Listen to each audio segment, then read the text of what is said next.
Hello students, कैसे हैं आप सब। आशा करती हूँ आप अच्छे होंगे और अच्छे से अपनी पढ़ाई कर रहे होंगे। मैं मोनिका रावत आपका स्वागत करती हूँ आईसीटी वर्चुअल क्लासरूम देहरादून में। बच्चों, आज हम क्लास 12th का जो आपका सब्जेक्ट है फिजिक्स, उसका प्रीवियस ईयर का क्वेश्चन पेपर यानी 2020 का जो प्रश्न पत्र है उसे डिस्कस करेंगे। तो बच्चों, जैसे कि आप जानते हैं, पिछले लेक्चर में हमने इस प्रश्न पत्र के कुछ क्वेश्चंस को डिस्कस किया था। आई होप आपको वे क्वेश्चन समझ में आए होंगे। आज हम इसके आगे के प्रश्नों को डिस्कस करेंगे। तो बच्चों, आज का आपका जो पहला प्रश्न है वो कुछ इस तरीके से है। प्रत्यावर्ती धारा परिपथ में प्रेरकीय प्रतिघात यानी एक्सएल तथा संधारित्र्य प्रतिघात यानी एक्ससी का क्या अर्थ है, स्पष्ट कीजिए। What is meant by inductive reactance XL and capacitive reactance XC in AC circuit? Clarify.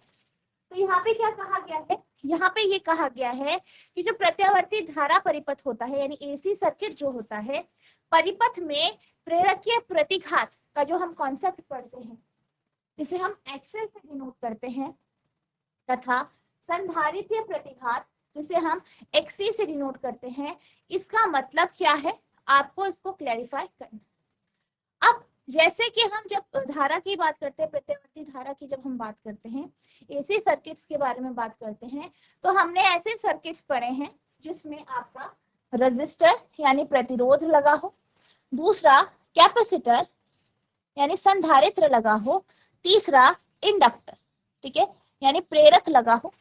ठीक है, तो आपका जो इंडक्टर होता है या प्रेरक होता है वो बेसिकली एक क्या होती है, coil.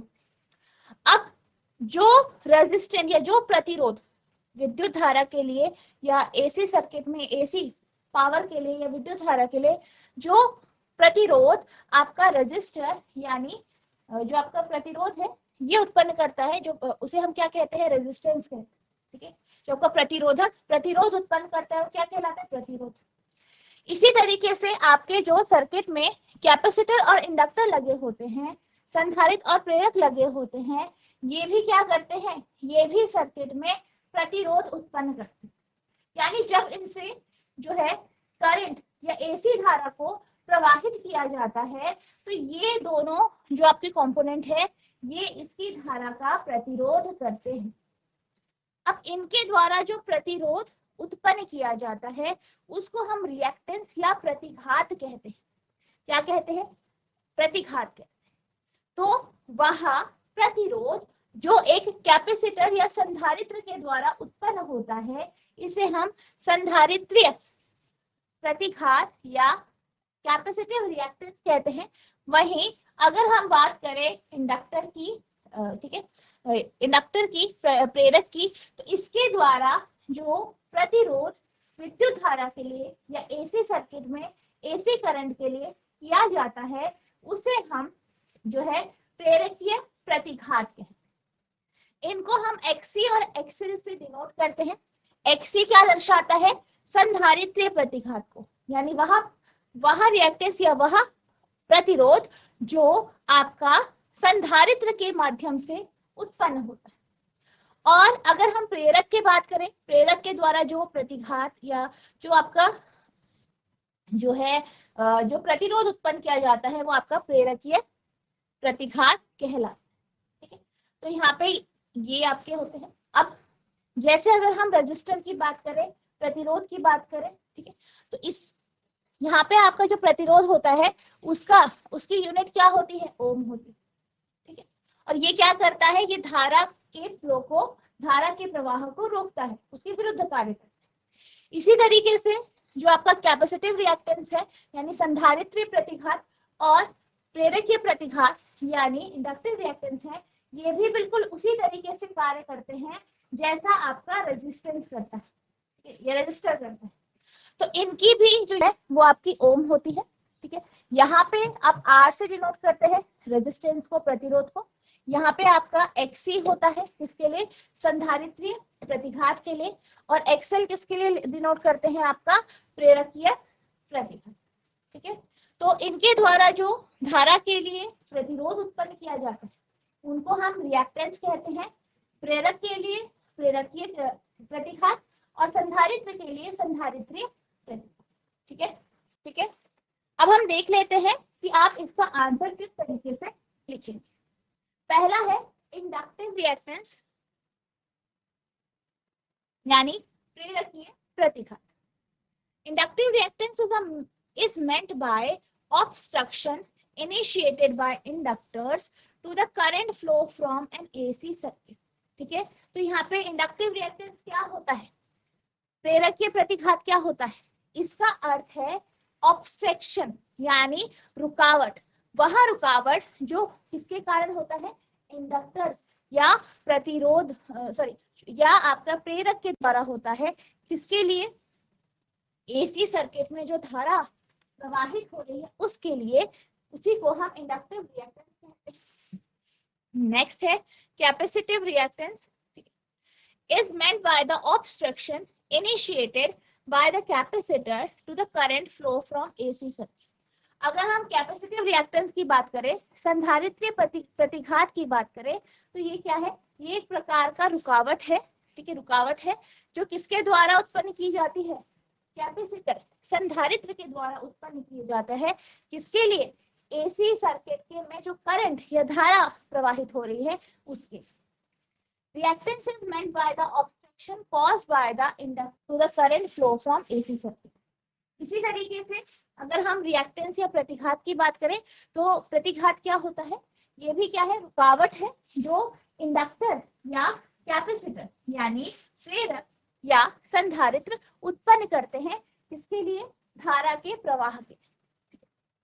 It changes with the frequency from the source। ठीक है, it changes with the frequency from the source of an AC circuit। और ये कैसे चेंज होता है, जैसे जैसे AC वोल्टेज को हम बदलते हैं, चेंज करते हैं, तो क्या होता है, फ्रीक्वेंसी चेंज होती है। और फ्रीक्वेंसी चेंज होती है, ठीक है, किसकी, AC सोर्स की, तो क्या होता है, ये भी चेंज होता है, यानी रिएक्टेंस या प्रतिघात भी बदलता है। अब हम बात करते हैं इंडक्टिव रिएक्टेंस के सिंबल्स के बारे में। तो जो सिंबल है इंडक्टिव रिएक्टेंस का यानी एक्सएल का, ठीक है, वो क्या है, आपका एक्सएल है इंडक्टिव रिएक्टेंस के लिए, प्रेरकीय प्रतिघात के लिए। और इसकी अगर हम यूनिट की बात करें तो इसकी यूनिट क्या है, ओम। क्या है इसकी यूनिट, ठीक है। Inductive reactance very directly with frequency, that means it is almost smaller for lower frequency. क्या कहा गया है कि जो आपका इंडक्टिव रिएक्टेंस है, प्रेरकीय प्रतिघात है, ये फ्रीक्वेंसी के साथ, आवृत्ति के साथ बदलता है। यानी अगर फ्रीक्वेंसी या आवृत्ति कम है तो यहाँ पे इसकी जो वैल्यू होती है वो भी कम, यानी फ्रीक्वेंसी कम तो आपका जो है इंडक्टिव रिएक्टेंस या एक्सएल क्या होता है, कम होता है। ठीक है, the symbol for capacitive reactance is Xc। इसी तरीके से अगर हम बात करें संधारित्रीय प्रतिघात की, तो इसका जो चिन्ह है वो Xc है। एंड इट्स यूनिट इज ओम। और इसकी जो यूनिट है वो क्या है, ओम। की यूनिट क्या है, ओम है। Capacitive reactance very inversely with the frequency and the capacitance. तो यहाँ पे जो आपका एक्सएल होता है ये इनवर्सली होता है ओमेगा एल के। ठीक है, और यानी आप कह सकते हैं 2 पाई न्यू एल। तो यहाँ पे आप देख सकते हैं कि जो एक्सएल है, ठीक है, सॉरी एक्सी जो है, यहाँ हम एक्सी की बात कर रहे हैं, ओमेगा सी। ठीक है, तो ओमेगा सी क्या है, जो होता है, ठीक है, यहाँ पे एक्सी क्या है, एक्सी आपको ध्यान देना है कैपेसिटिव रिएक्टेंस है। ठीक है, तो ये क्या होता है, इनवर्सली होता है किसके, आपके कैपेसिटेंस के, ठीक है, धारिता के, और ओमेगा, ओमेगा यानी फ्रीक्वेंसी 2 पाई। ठीक है, इसी तरीके से अगर हम एक्सएल की बात करें तो एक्सएल का होता है एक्सएल का होता है ओमेगा एल या 2 पाई न्यू एल। ठीक है, एक्सएल का होता है ओमेगा एल या 2 पाई न्यू एल, और एक्सी का क्या होता है 1/2 पाई न्यू। ठीक है, सी क्या है, आपका कैपेसिटेंस है, एल क्या है, आपका इंडक्टेंस। ठीक है, तो यहाँ पे आपको ध्यान देना है कि जो आपका एक्सएल है, ठीक है, जो आपका प्रेरकीय प्रतिघात है, ये फ्रीक्वेंसी और आपके प्रेरण के क्या है, डायरेक्टली प्रोपोर्शनल। यानी फ्रीक्वेंसी कम तो ये भी आपका कम होगा, फ्रीक्वेंसी ज्यादा तो ये भी ज्यादा होगा। अब यहाँ पे एक्सी क्या है, एक्सी बराबर 1/ओमेगा बराबर 1/2 पाई म्यू सी। अब यहाँ पे क्या है, एक्सी यानी संधारित्रीय प्रतिघात और कैपेसिटेंस और फ्रीक्वेंसी के साथ क्या रिलेशन है, इनवर्स। ठीक है, यानी अगर एक्सी बढ़ेगा तो फ्रीक्वेंसी कम होगी या कैपेसिटेंस कम होगा, एक्सी कम होगा तो यहाँ पे ये आपका बढ़ेगा। तो इस तरीके से यहाँ पे इनके बीच में रिलेशन। प्रेरण प्रतिघात का तात्पर्य एसी सर्किट से धारा प्रवाह में प्रेरकों द्वारा शुरू की गई रुकावट, उत्पन्न की गई रुकावट। कैपेसिटिव रिएक्टेंस का मतलब एसी सर्किट से करंट प्रवाह में कैपेसिटर द्वारा जो उत्पन्न की गई रुकावट है। ठीक है, प्रतिघात का अर्थ एसी सर्किट में धारा प्रवाह में इंडक्टर्स और कैपेसिटर के कारण होने वाली रुकावट है। यह एसी वोल्टेज के स्रोत में आवृत्ति के साथ बदलती है। प्रेरण प्रतिघात या एक्सएल है और इसकी इकाई ओम है। प्रेरण प्रतिघात सीधे आवृत्तियों के साथ भिन्न होती है। इसका अर्थ यह है कि कम आवृत्तियों के लिए लगभग कम। कैपेसिटिव रिएक्टेंस का प्रतीक एक्सी है और इसकी इकाई ओम है। कैपेसिटिव रिएक्टेंस आवृत्ति और कैपेसिटेंस के विपरीत भिन्न होती है। तो यहाँ पे आप इस तरीके से इसका आंसर लिखेंगे। सबसे पहले इनके बारे में बताएंगे, इनका सिंबल और जो है इसका किस तरीके से इसकी जो यूनिट है वो आप यहाँ पे बताएंगे। ठीक है, आप इसे नोट करेंगे। अब हम चलते हैं अगले प्रश्न की ओर। तो आपका अगला प्रश्न है, विवर्तन से आप क्या समझते हैं, यानी डिफ्रैक्शन क्या होता है, what do you understand by diffraction. विवर्तन तथा व्यतिकरण में अंतर क्या है, यानी आपको बताना है कि डिफ्रैक्शन और इंटरफेरेंस के बीच में डिफरेंस क्या है। ठीक है, डिफ्रैक्शन की अगर हम बात करें, डिफ्रैक्शन यानी जिसे आप क्या कहते हैं, विवर्तन कहते हैं। तो विवर्तन कब होता है, जब भी आपकी जो लाइट है वो चलती है, गतिमान होती है, तो उस पे क्या होता है, कई बार ऑब्स्ट्रक्शन या कोई ऑब्स्टिकल आ जाता है, जिस कारण क्या होता है, जब आपकी लाइट चल रही होती है तो वो कॉर्नर से जब जा रही होती तो वो ऑब्स्टिकल के कारण या रुकावट के कारण वो क्या कर जाती है, मुड़ जाती है। यही आपका डिफ्रैक्शन कहलाती है। अब यहाँ पे क्या होता है कि जो आपकी लाइट है, ठीक है, जो आपकी प्रकाश है, जो कि यहाँ पे क्या होता है कि इस तरीके की चीज हम जो है आपके स्लिट बना के भी यहाँ पे डिफ्रैक्शन कर सकते हैं। और यहाँ पे जो स्लिट होती है वो लाइट का, प्रकाश की जो वेवलेंथ है, तरंग दैर्ध्य है, उससे जो है उसके साइज के कंपेरेबल होती है। ठीक है, तो यहाँ पे क्या होता है, यहाँ पे बेसिकली आपको ये ध्यान रखना है कि डिफ्रैक्शन में क्या होता है, diffraction is the bending of light around the sharp corner, यानी जो तीखे कॉर्नर्स हैं, जो शार्प कोने हैं, वहां पर ऑब्स्टिकल के कारण क्या होता है, लाइट बेंड कर जाती है। इसी को हम डिफ्रैक्शन कहते हैं। Diffraction is the bending of light around the sharp corner of an obstacle when the light is incident on a slit with a size comparable to the wavelength of light and alternate dark and bright patterns can be observed। अब क्या होता है कि जब क्या होता है कि आपके पास कोई स्लिट है, ठीक है, जो कि वेवलेंथ के कंपैरेबल, अब वहां से क्या होता है, लाइट को पास कराया जाता है तो डार्क और ब्राइट पैटर्न्स बनते हैं। ठीक है, जैसे कि एक तरफ आपका बैंड डार्क कलर का होगा, गहरे रंग का, एक तरफ ब्राइट होगा, ठीक है, एक जो है डार्क होगा, फिर ब्राइट होगा, इस तरीके का बैंड हमें मिलता है। इसको हम क्या कहते हैं, सिंगल स्लिट डिफ्रैक्शन। ठीक है, this phenomena is called the single slit diffraction. जब प्रकाश व ध्वनि तरंगे किसी अवरोध से टकराती हैं तो वे अवरोध के किनारे पर मुड़ जाती हैं और अवरोध की ज्यामितीय छाया में प्रवेश कर जाती हैं। तरंगों के इस प्रकार के मुड़ने की घटना को विवर्तन कहते हैं। अब हम बात करते हैं इन दोनों के बीच में डिफरेंस क्या है, यानी विवर्तन और जो है आपका व्यतिकरण, इंटरफेरेंस, इन दोनों के बीच में डिफरेंस क्या है। सबसे पहले हम बात करते हैं इंटरफेरेंस की। तो इंटरफेरेंस क्या होता है, इंटरफेरेंस को हम ये मान सकते हैं कि मान लीजिए दो प्रकाश की किरणें हैं, ठीक है, वो अलग अलग स्रोत से निकल रही है। और वो क्या करती है, एक दूसरे के साथ क्या होती है, मर्ज होती है। तो उसके कारण जो आपका पैटर्न उत्पन्न होता है, ये जो यहाँ पे फिनोमेना होता है अलग अलग सोर्स के कारण, तो उसे ही हम इंटरफेरेंस कहते हैं। अब जब हम बात कर रहे हैं लाइट के अलग अलग स्रोत की, तो यानी कि दो अलग अलग स्रोत है, तो उनमें क्या होगा, फ्रीक्वेंसी में अलग अलग होंगे वो, ठीक है, यानी उन दोनों की जो प्रॉपर्टीज होंगी वो डिफरेंट हो। और यहाँ पे क्या हो रहा है, दोनों एक साथ क्या कर रही है, इंटरफेयर कर रही है, एक दूसरे के साथ क्या कर रही है, आपका व्यतिकरण कर रही है, जिसके कारण एक पैटर्न आपका उत्पन्न होता है। यहाँ पर जो आपका दो तरीके के पैटर्न इनके इंटरफेरेंस में बनते हैं, एक होता है मैक्सिमा और एक मिनिमा। यहाँ पे मैक्सिमा और मिनिमा दोनों अच्छा बनता है, यानी काफी अच्छी क्वालिटी का बन जाता है। और यहाँ पे अगर हम बात करें, इनकी जो फ्रिंजेस होती है, ठीक है, वो बराबर होती है, यानी जितनी भी आपकी फ्रिंजेस इंटरफेरेंस में या व्यतिकरण में बनेंगी वो बराबर होंगी, ठीक है।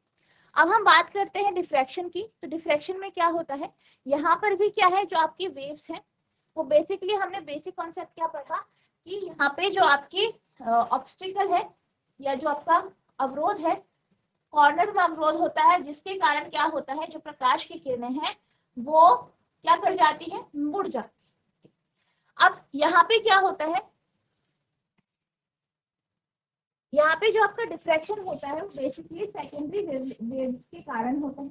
यानी हम ये कह सकते हैं, यहाँ पे जो सोर्स होता है वो सेम होता है, यानी आपने अगर दो प्रकाश की किरणें ली हैं तो दोनों जो है उनका जो स्रोत होगा वो सेम होगा, यानी दोनों की क्वालिटी सेम होगी, दोनों एक ही जैसी क्वालिटी के होंगे, एक ही जैसी उनकी फ्रीक्वेंसी होगी, ठीक है, उनका फेज डिफरेंस एक जैसा होगा।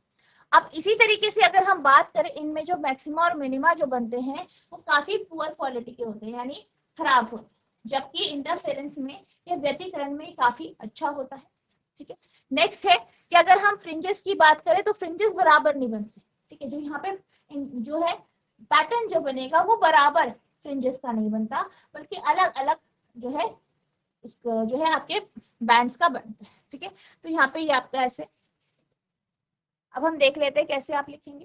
पहला इंटरफेरेंस, इंटरफेरेंस में be defined as wave emerging from may be defined as wave emerging from two different sources producing different wavefront। यानी अगर हम इंटरफेरेंस की बात करें तो इंटरफेरेंस को हम कुछ इस तरीके से डिफाइन कर सकते हैं कि यहाँ पे जो आपकी वेव्स है वो अलग अलग स्रोत से उत्पन्न होती है, और इसके कारण क्या होता है, वेव फ्रंट उत्पन्न होता है। अब ये जो आपकी जो यहाँ पे आपकी वेव्स हैं ये अलग अलग स्रोत से है, तो इनका जो वेव फ्रंट होगा वो अलग अलग होगा। The contrast between maxima and minima is good, यानी मिनिमा और मैक्सिमा के बीच में जो कॉन्ट्रास्ट बनता है वो काफी अच्छा होता है। The width of fringes in interference is equal, यानी अगर हम फ्रिंजेस की बात करें तो फ्रिंजेस की जो विड्थ होती है, चौड़ाई जो होती है, वो इस केस में बराबर होती है। The sources are referred to as interference sources if the number of sources is as few as two sources। ठीक है, तो यहाँ पे क्या कहा गया है कि जो सोर्सेस है इंटरफेरेंस में, इसका मतलब ये है कि जो इंटरफेरेंस सोर्सेस हैं वो कम से कम होने चाहिए, यानी दो से जो है कम से कम दो होने चाहिए, ठीक है, इतने ही आपके यहाँ पे चाहिए होते हैं। नेक्स्ट है diffraction. Diffraction on the other hand can be termed as secondary wavelet that emerge from the different part of the same wave। यानी अगर हम बात विवर्तन की बात करें तो ये किससे होता है, इसको हम सेकेंडरी वेव भी कहते हैं, और ये एक ही वेव के अलग अलग पार्ट से उत्पन्न होते हैं। Contrast between maxima and minima is poor, यानी मिनिमा और मैक्सिमा के बीच में जो कॉन्ट्रास्ट है वो खराब होता है, यानी अच्छी क्वालिटी का नहीं होता। The width of fringes not equal in diffraction, यानी अगर हम फ्रिंजेस की मोटाई की या चौड़ाई की बात करें तो ये बराबर नहीं होती।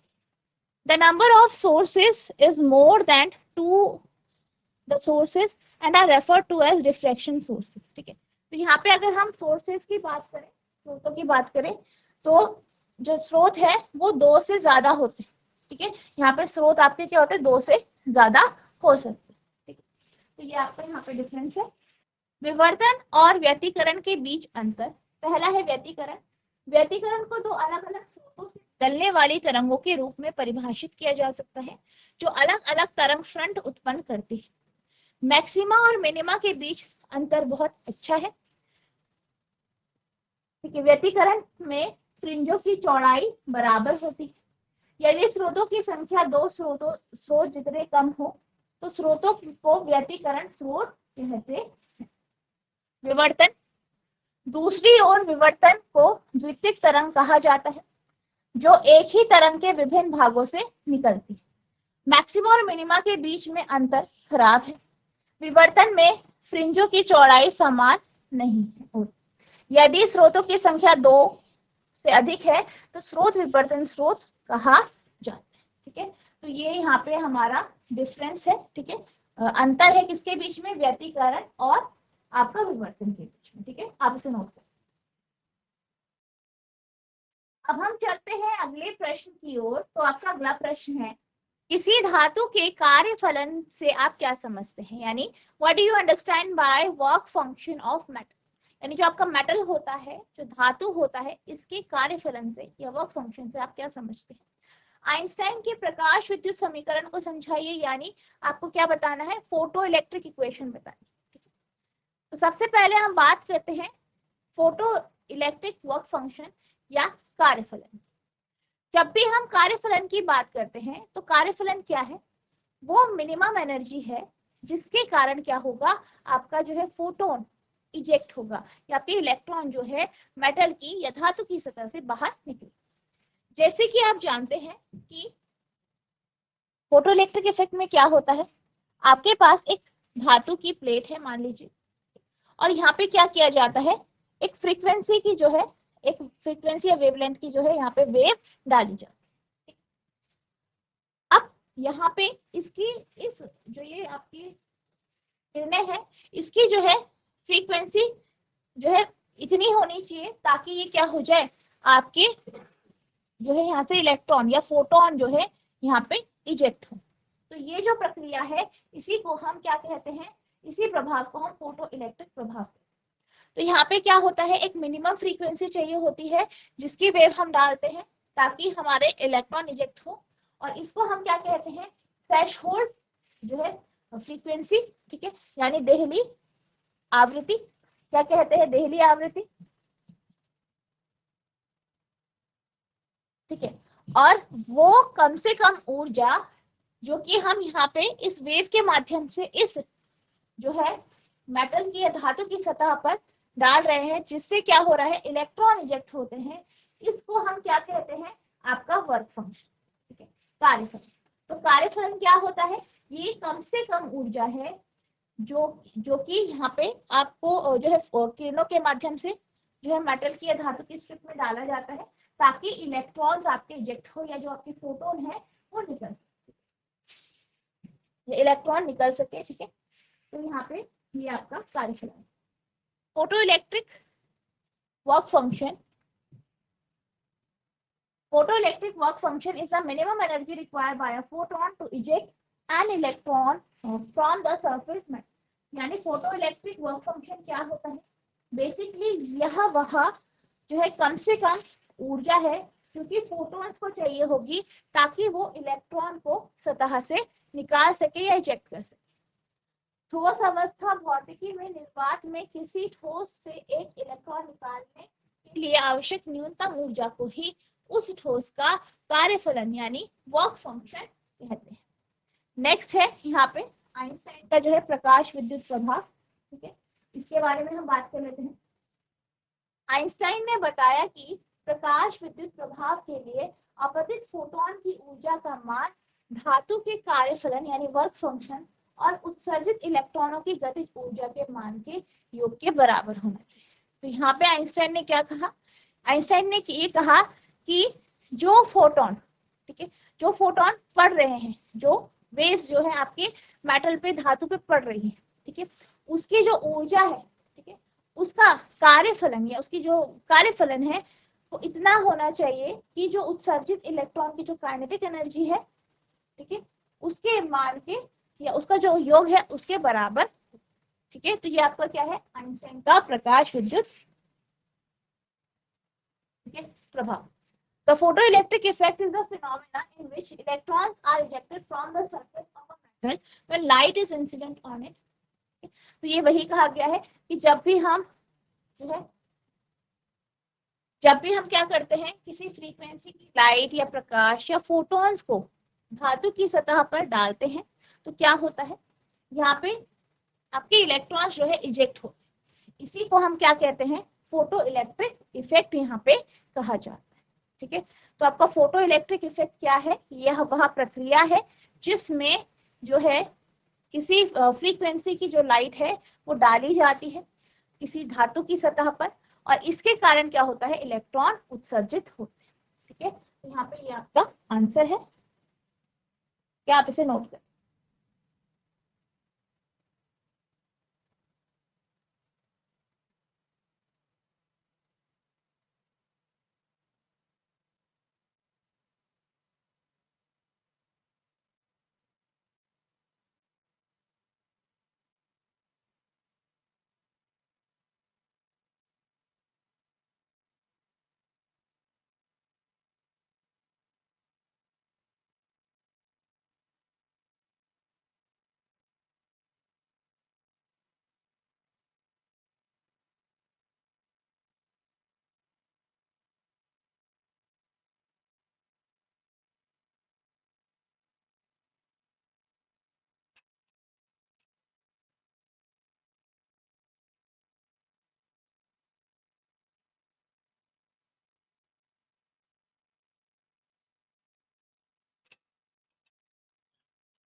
अब हम चलते हैं अगले प्रश्न की ओर। तो आपका अगला प्रश्न है, पीएन संधि डायोड के लिए अग्रदिशिक तथा पश्चदिशिक बायस अवस्था में प्रायोगिक परिपथ आरेख खींचते हुए अग्रदिशिक तथा पश्चदिशिक बायस अवस्था में VI अभिलाक्षणिक वक्र भी खींचे। यानी आपसे क्या कहा गया है कि आपको पीएन जंक्शन डायोड जो है उसके लिए फॉरवर्ड और रिवर्स बायस यानी अग्रदिशिक और पश्चदिशिक बायस अवस्था बनानी है। ठीक है, और साथ ही साथ इसके लिए आपका जो है VI कैरेक्टरिस्टिक ग्राफ भी बना। Draw experimental circuit arrangement for PN junction diode in forward and reverse bias condition. Draw VI characteristic curve in forward and reverse bias condition. ठीक है, तो यहाँ पे सबसे पहले आपको क्या करना है, पीएन जंक्शन के लिए आपको परिपथ बनाना। तो सबसे पहले हम बात करेंगे फॉरवर्ड बायस की। अब फॉरवर्ड बायस में क्या होता है, जो आपका पीएन डायोड होता है, पीएन जंक्शन डायोड होता है, यहाँ पे आपके पास दो तरीके के अर्धचालक, ठीक है, पी और एन, इनको क्या किया जाता है, इनको आपस में जोड़ा जाता है, यानी पी टाइप और एन टाइप को आपस में जोड़ा जाता है।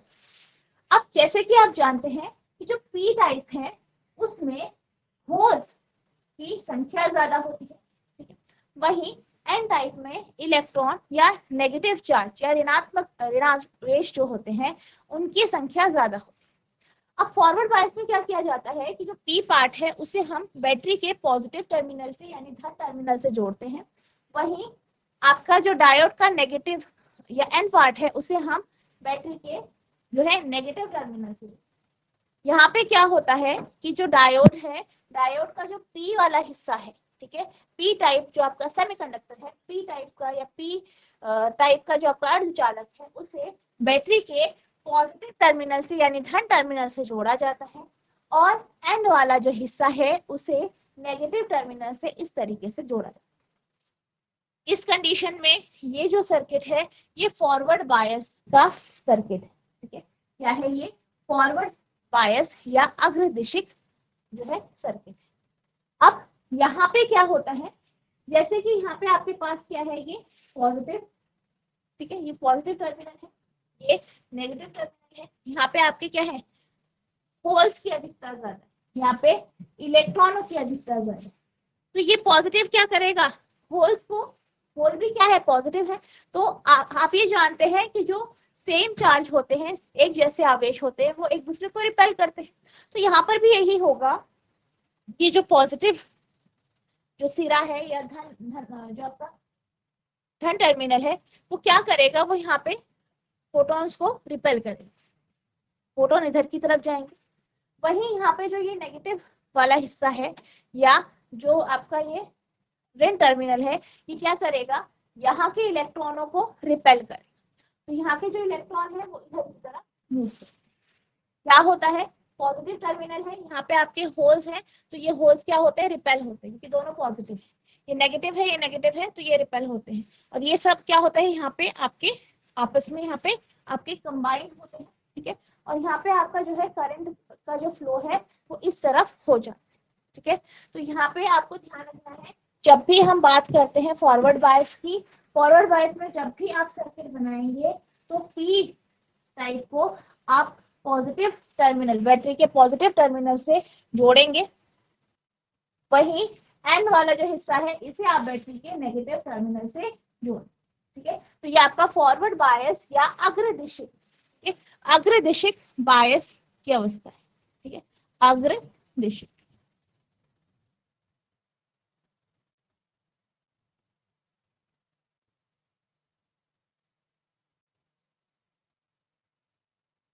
ठीक है, तो ये है। नेक्स्ट है आपका रिवर्स बायस। रिवर्स बायस में क्या होता है, पीएन जंक्शन डायोड का जो पी वाला जो आपका सेमीकंडक्टर है या पी टाइप जो सेमीकंडक्टर है, उसे हम बैटरी के नेगेटिव टर्मिनल से जोड़ते हैं और एन टाइप को बैटरी के पॉजिटिव टर्मिनल से जोड़ते हैं। पी को नेगेटिव से, एन को जो है पॉजिटिव से। अब जैसे कि आप जानते हैं कि नेगेटिव पॉजिटिव आपस में एक दूसरे को आकर्षित करते हैं, इसी तरीके से पॉजिटिव नेगेटिव एक दूसरे को आकर्षित करते हैं। तो क्या होगा, जो पी है या होल्स जो है वो इधर इकट्ठे हो जाएंगे और जो आपके इलेक्ट्रॉन है वो इधर इकट्ठे, ठीक है, ये इधर इकट्ठे हो जाएंगे, इकट्ठे हो जाएंगे, जिस कारण यहाँ पे क्या होगा, एक डिप्लीशन रीजन बन जाएगा, ठीक है। और यहाँ पे क्या होगा, आपका करंट फ्लो नहीं होगा। तो आपको ध्यान देखना है, जब भी हम जो है पश्च दिशिक की बात करते हैं तो इस कंडीशन में पी टाइप को हम नेगेटिव टर्मिनल से जोड़ते हैं और एन टाइप को हम पॉजिटिव टर्मिनल से यहाँ पे जोड़ते हैं। इस तरीके से आपके दोनों सर्किट बन जाए, ठीक है। अगर हम वीआई ग्राफ की बात करें तो इसका जो वीआई ग्राफ कुछ इस तरीके का बनेगा, आप देख सकते हैं। एक्स अक्ष में आप वोल्टेज लेंगे, वाई अक्ष में आप करंट लेंगे। फॉरवर्ड रीजन में क्या होगा, इस तरीके से जैसे जैसे आपकी करंट बहेगी वैसे वैसे यहाँ पे आप वोल्टेज देख सकते हैं कम हो जाए, फिर एक टाइम बाद ये क्या हो जाएगा, आपका जीरो के जितना हो जाएगा। फिर क्या होगा आपका, फिर ये नीचे को आ जाएगा और यहाँ पे ये क्या है आपका ब्रेक डाउन वोल्टेज, ठीक है। तो ये रिवर्स करंट की कंडीशन है और ये फॉरवर्ड रीजन की कंडीशन है। इस तरीके से आपका यहाँ पे वीआई ग्राफ है, तो ये आपका इस तरीके से है, आप इनको नोट करेंगे। तो बच्चों आज हमने जो आपका 2020 का प्रश्न पत्र है इसके कुछ क्वेश्चंस डिस्कस किए। आई होप आपको ये क्वेश्चन समझ में आए होंगे, आपने नोट किया होगा। आपको क्या करना है, इन क्वेश्चंस को रिवाइज करना है। अगर आपको कोई भी डाउट होगा तो नेक्स्ट लेक्चर में आप पूछ सकते हैं। तो बच्चों आज के लिए बस इतना ही, मिलते हैं अब नेक्स्ट सेशन में। तब तक के लिए thank you and have a nice day.